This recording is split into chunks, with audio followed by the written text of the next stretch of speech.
নমস্কাৰ, মোৰ চেনেলৰ অন্য এটা ভিডিঅ'লৈ মই আপোনালোকক স্বাগতম জনালোঁ। আজি মই সুন্দৰ এখন চাটনি বনাম। ইয়াত বিলাহী কাটি লৈছোঁ, পিঁয়াজ, নহৰু আৰু জলকীয়া। এয়া মই প্ৰথমতে পিঁয়াজখিনি দি দিছোঁ তেল গৰম হোৱাত, তাৰপিছত নহৰু, তাৰপিছত জলকীয়া। এইখিনি ভালদৰে ভাজি ল'ম।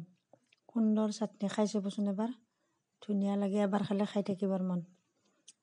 এইখিনি মই ভালদৰে ৰঙচুৱাকৈ ভাজি ল'ম। আৰু ইয়াত দি দিছোঁ এতিয়া মই বিলাহীখিনি, সেইখিনি অলপমান ভাজি ল'ম।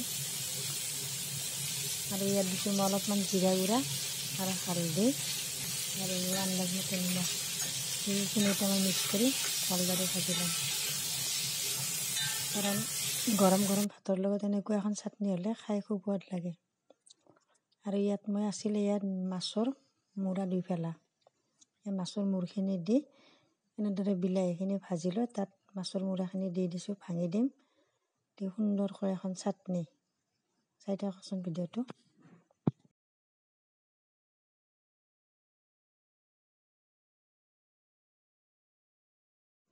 আৰু ইয়াত মাছো দিব পাৰি, মাছৰ মূৰাৰ সলনি। মোৰ আজি নাই কাৰণে মই মাছৰ মূৰে দি দিলোঁ।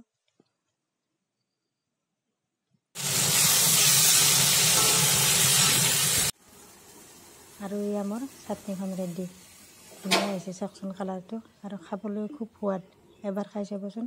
ভিডিঅ'টো সকলোকে চোৱাৰ বাবে ধন্যবাদ।